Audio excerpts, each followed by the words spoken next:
Orgy review. Red means no. 1. Introduction. This review will assume you are somewhat familiar with sex parties/orgies and have seen at least the basic pitch for RMN parties. So you already know that at a typical orgy, the median attendee doesn't have sex, and the majority that do have sex only do so with the partners they came with. You're also aware that an RMN orgy averages 5+ sexual interactions per person, making it a breakthrough in modern orgy technology. Sounds great on paper, but what is it actually like to go to one of these? First, disclaimers. These are recollections of my personal experience. I'm unaffiliated with RMN, and none of this is endorsed by them or reflects any position that RMN may hold. Ladies, unfortunately, this review will be less insightful for you. I can only speak from my experience as a guy. Maybe in the full morphological freedom future, I'll write up a review from the other side. For the rest of this review, I'll often refer to predators and prey. RMN is an asymmetrical co-op game. The side playing defense is known as prey. The side playing offense is predators. While not exclusively so, predators are overwhelmingly male and prey female. Okay, so one of the core insights of RMN parties is that the social pressures enforcing female mate selection is what stymies standard orgies. A huge amount of effort goes into making RMN a place where it's safe for prey to give up mate selection and for the predators to believe this is real. The STI tests and safety procedures and paperwork are just the beginning. The real work starts weeks ahead of the event. 2. Pre-game, the Discord. A few weeks beforehand, a one-time private Discord channel is created for attendees of the upcoming event.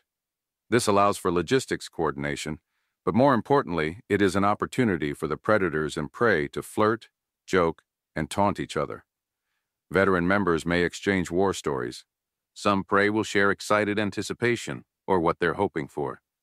The banter here reinforces that the prey are very on board for what's going to be done to them. I recommend lurking at the very least. It will reduce some of the ever-ratcheting tension you'll feel as the day draws closer. The predators and prey also have private channels just for their team members. I don't know what the prey get up to. Probably something really shameful they should be punished for. But in addition to private not-for-girls jokes, the Predator channel is a great resource. A specific scene that a predator is interested in may be planned here, or several. New predators can have their questions about what to do or expect answered here. Many predators will be knowledgeable about specific prey, either from being in relationships with them or just lots of prior play, and can give advice on how to subdue individual prey and what they enjoy. The Discord starts slow and grows in activity as the day draws closer. Read it actively, and don't be afraid to ask questions or add a joke or taunt if you have a good one. 3. Study Hall, the dossier. Every participant submits a form along with their STI results, which creates a dossier page all participants will see. For the predators, this is just a picture, name, HSV status, and maybe a few lines of flavor text. The prey don't need to know much about the predators because they don't have much choice in what's going to happen anyway. The prey form, however, is extensive. Importantly, it notes what, if anything, from the default consent list an individual prey is opting out of. That is, no oral or stay away from the nipples. Another section lists any non-default stuff they are opting into. That is, clothing destruction or anal. There can be further notes with clarification, requests, and aftercare advice. With over a dozen prey at the event, these add up fast. On the one hand, this is great. More knowledge is more reassurance. On the other hand, it's so much. You should go over the full dossier at least 3 times on 3 different days before you go. And then also take notes with you.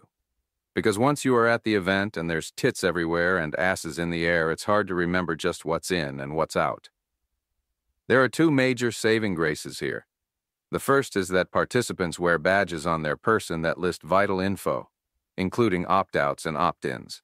You can check a badge at any time, and should.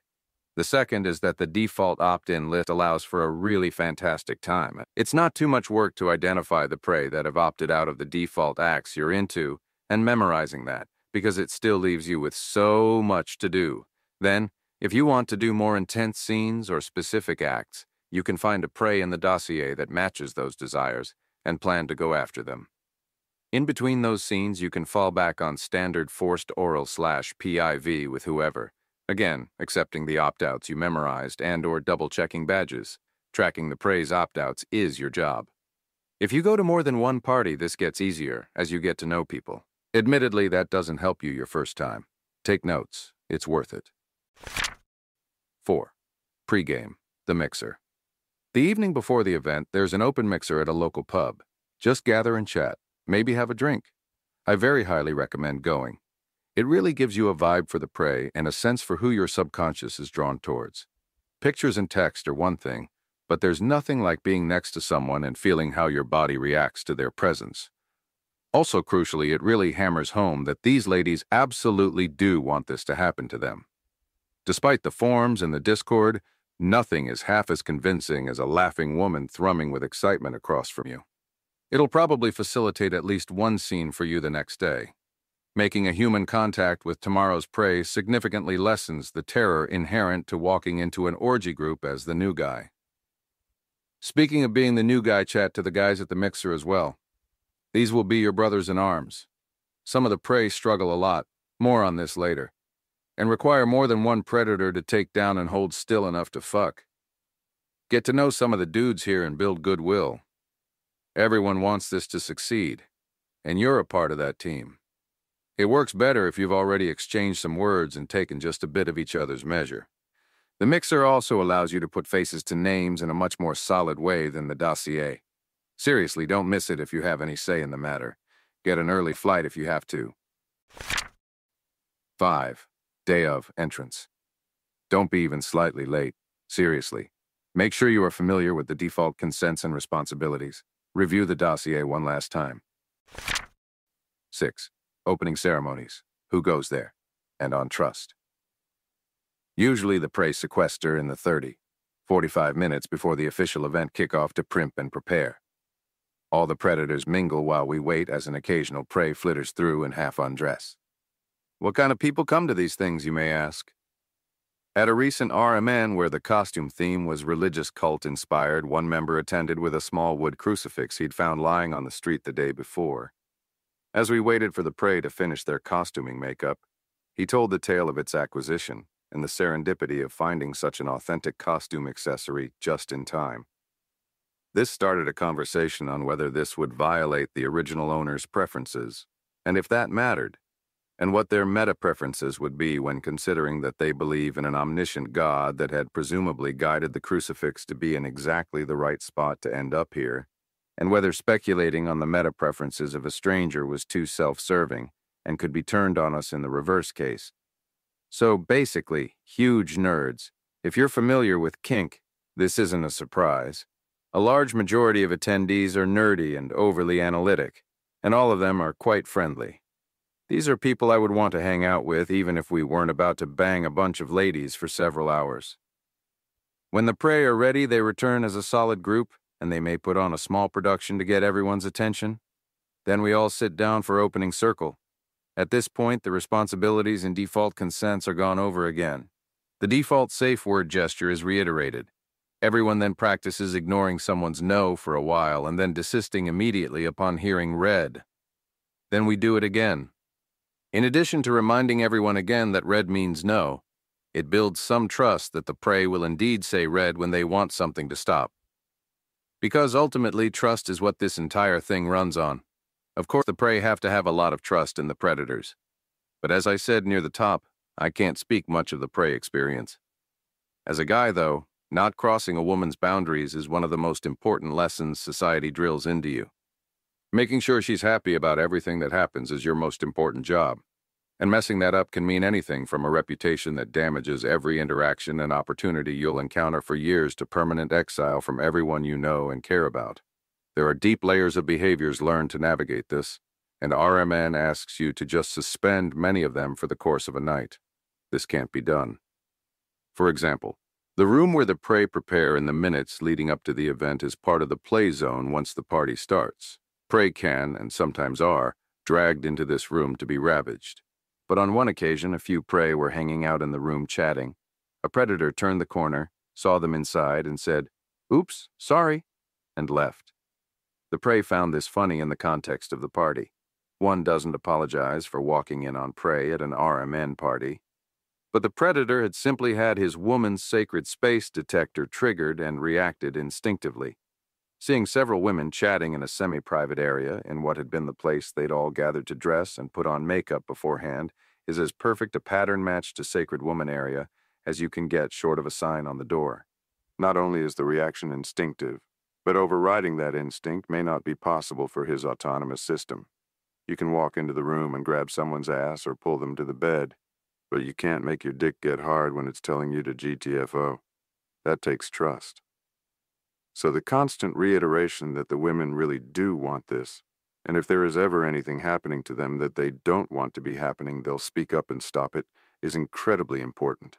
I've participated in several scenes where the only thing keeping me going was trust that the woman was a grown-ass adult that knew what she wanted and knew how to use her words, and I could stop trying to second-guess everything. It's a trust that comes easier as you go to more parties. The first one is a leap of faith. Fortunately, you don't have to jump alone. 7. The festivities commence, embodiment, and self-discovery. RMN is ever-evolving, so this may not always be the case, but at recent events the party begins as a mostly normal mixer for some minutes, then upon a signal transitions to normal party, except the prey can be groped and fondled at will. Not long after that it transitions to its final form, where any prey can be stripped, hauled away, pulled to a soft surface, tied up, and or forced to take dicks, in whatever combinations the predators like. When phrased like that, it sounds amazing, like some sort of sex paradise. Reality is more complicated, but potentially also amazing. We'll get to that. People talk a lot about embodiment nowadays. But never in your life will you come to truly understand what that means, like you do when you're in the middle of the world's best IRL porn and your body is in full rebellion against your mind. One of my most WTF is wrong with me moments was at my first RMN walking past one girl going down on another, with her ass up in the air in what is the most blatant come fuck me position possible at one of these parties. Pretty girl, great ass, ripe for the taking, and my dick just would not do anything, despite this being a classic literal porn setup. But hey, I didn't know either of these girls at all. In every other place in the world, this would be a don't interfere situation. The girls are having fun. You're obviously not needed. Despite me knowing that this isn't the case here, my body doesn't know that. It doesn't believe it. I can force myself to take almost any voluntary action, but my dick is the absolute barometer of embodied knowledge, and it is not fooled by mere words. A few minutes later, when I see the lady I was having a great time chatting with at the previous day's mixer, my dick is all in. That belief of she wants this is embodied. The previous one was not. Fortunately, RMN attendees are the best people in the world. Per above, predators are nerdy and friendly. The prey are equally fantastic. They know that this is a high-pressure environment, and that the predators are doing things that all of society has trained them are awful things that'll get you depersoned, and that many of the subconscious cues women throw out that signal, "I'm interested, come here," are not only missing, but are sometimes instead screaming, "OMG, no stop, aw," and this can be stressful. The prey are extremely understanding of temporary dick outages and super sweet about it. Don't make it a big deal, and it isn't a big deal. Maybe you can come back later, as there's still lots to do during a temporary dick outage. You see, prey come on a spectrum. On the pliable end, they want to be stripped of agency and are happy to be used like toys. On the opposite end, they want to be forced into sex by rampaging dick monsters and will fight like goddamn demons to keep anyone but dick monsters away. I don't know if you've tried to get your dick inside someone who is struggling with all her power to keep you out without doing permanent damage, but it's not easy. There are 4 flailing limbs and teeth involved, and you only have 2 hands. In addition, when doing serious wrestling, your body transfers blood to muscles and generally shuts down recreational functions. When there is a seriously bloody-minded prey being tossed down, it can easily require multiple men to hold her in place and open while one not involved in the struggle does the actual penetration. This is an ideal use of temporary dick outage time.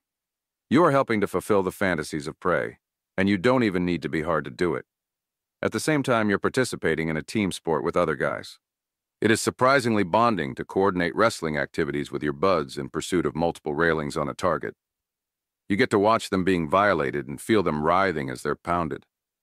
In time, you may even get back in the groove and take a turn yourself, which is ideal, though it doesn't always happen.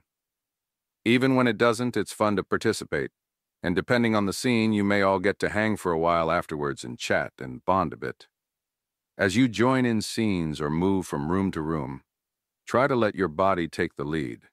Listen to your dick, the deep down hidden dick inside you, not the masked dick you think you should have. This is the most fertile environment possible for learning about what your inner dick really wants, and it would be a shame to waste it. There are a wide range of body types across many axes. There are a vast smorgasbord of personalities. Try out a few things. Does your dick shrug at one girl but surge upright for another and you can't tell why? Start noticing. Stop thinking in shoulds, and let the force be your guide. If you're drawn to something, follow it. You may find some very surprising things. Or you may just want a snack. Bodies are weird. If you're very lucky, though, you may just hit a groove. Maybe you'll be walking through a room and see a girl sitting chatting, and something in your dick says, "Fuck it, I want that one." And you'll just walk over and put your dick in her mouth mid-sentence, because if there's one place in the entire world where that is the optimal move, it's this place. Turns out it was indeed a great move. The prey really are here for exactly this treatment. You just had to believe them, and now this positive reinforcement is making your body finally believe them. You take her to the floor and plow her for a good long while, and when you're done, you aren't fully you anymore. Because normally you are your thoughts and your priors and your anticipated experience, but right now those things are taking a back seat, and the new you is instincts and drives and desires. And you see another girl you like and you move to take her without fully thinking about it. You just do what feels right, and she comes right down too. When you get up later and get some drinks and hydration, your dick is still in the zone. For the next few hours, traditional you is riding semi-detached, a supervisor role managing things here and there, but mostly hands-free, as embodied you is finally free to roam, moving to the snack table to munch, or kneeling down behind a lady on her hands and knees as you strap on another condom. Some cuddling for a bit, standing to stretch, chatting with a girl, then pushing her down and spreading her legs wide. For hours there isn't doubt or shame or expectation. Just exploration and deep temporary entanglement, hormones and instincts. It's beyond normal existence without stepping all the way into the psychedelic. A transcendence of vulgar reality that you can only find in union with others seeking this way. It's fantastic. It doesn't happen every time. 8. The festivities continue. Chatting. These parties go for 6 hours at a minimum. 8 hours isn't unheard of. They are sober parties. There's a lot going on, and you will not be able to retain a single emotional state throughout. You cannot fuck that many hours. Take breaks and hydrate. Chat. During this downtime, maybe we cover some questions that someone who's never been to a party might ask. What's the venue like? Well, I've only been to a few, but the ones I've been to have been in large, gorgeous, multi-floor houses. Very aesthetically pleasing, with plenty of food platters in the kitchen, lots of mattresses laid out on the floors of the large common rooms, and at least a couple bedrooms available. There are condoms and lube available in every room, but I'd bring my own anyway just to be sure. And to get custom sizing, it really makes a difference. There's no play allowed in the kitchen or bathrooms. Most of the action happens in the large common rooms, usually one on each floor. This raises an interesting point. Earlier I mentioned the spectrum of prey. The prey that strongly prefer being violently held down and penetrated as they struggle and rage bring a different energy to a room than those that want to be passed around like fuck toys. Nowadays, the heavy fighting occurs in the downstairs floor of a venue, and the free use is in the upstairs floor. Most of the prey aren't at either extreme, so they often float between the floors. This also means you see non-CNC scenes downstairs, and some occasional struggle scuffles upstairs. But the downstairs is mostly where the heavy play is. You cannot drag prey between floors. The common rooms are big enough for quite a few concurrent scenes, and it's common to see 2 going at once in each room, sometimes 4 or more. The prey mostly range from late 20s to late 30s, but the full age spread is across decades. The predators are slightly older than prey on average, and also have more variance in age. They lean towards more fit. It's 6+ hours of this, come on. But again, there's a wide spread. If you have access to Viagra or Cialis, absolutely make use of that. Coming to an RMN is scary and a lot of pressure your first time, and second, and third, and etc., but less each time. And every little boost helps. Speaking of which, make sure you get plenty of rest in the days beforehand. And is carb loading a real thing? Maybe do that if it is. There are a few things to shackle prey to downstairs. Someone always brings impact toys. There are a few vibrators and Hitachi wands around, but it doesn't hurt to bring your own. Sometimes there is a Sibian. There are a few new people at every party, yes. Not everyone can come back. Not everyone wants to go to every party, and bringing the experience to new people is a joy in its own right. It's wonderful to watch someone experience something like this for the first time. Good to go? All right, let's get back in there. 9. All good things come to an end. Eventually, the party wraps up. All bodies have their limits. We all gather in the main room again for closing circle. First things first. Who won the game? Did I not mention the game? Well, you don't have to participate to have fun, obviously. But each RMN party includes a party-wide sex game.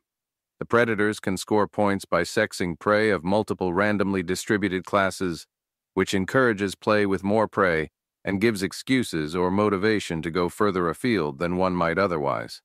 Prey can remove points by pressing 3 very conspicuous buttons simultaneously, which opens them up to being tackled and subsequently ravaged when they attempt to press them.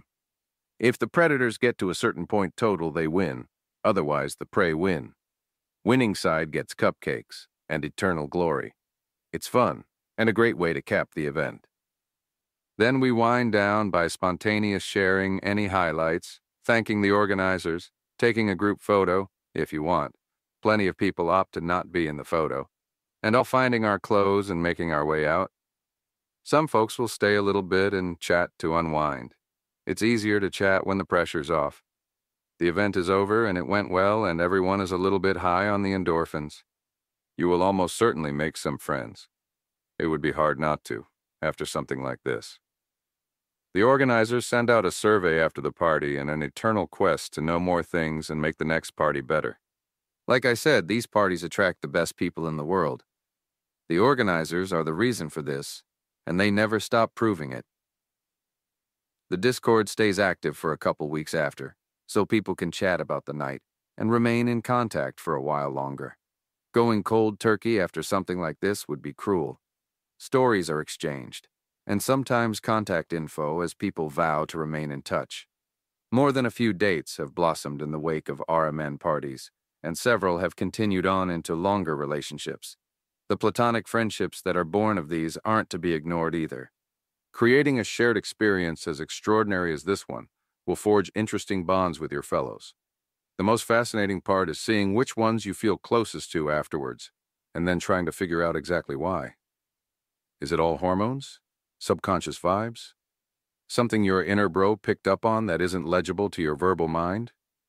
Well, there's only one way to find out. Come back for another one, gather more data, and compare results. And if we happen to have a fantastic, gut-wrenching, ego-slipping experience, and somehow make even more friends along the way, maybe that's okay too. Maybe it's what we were secretly after the whole time. Maybe it's even starting to feel like home.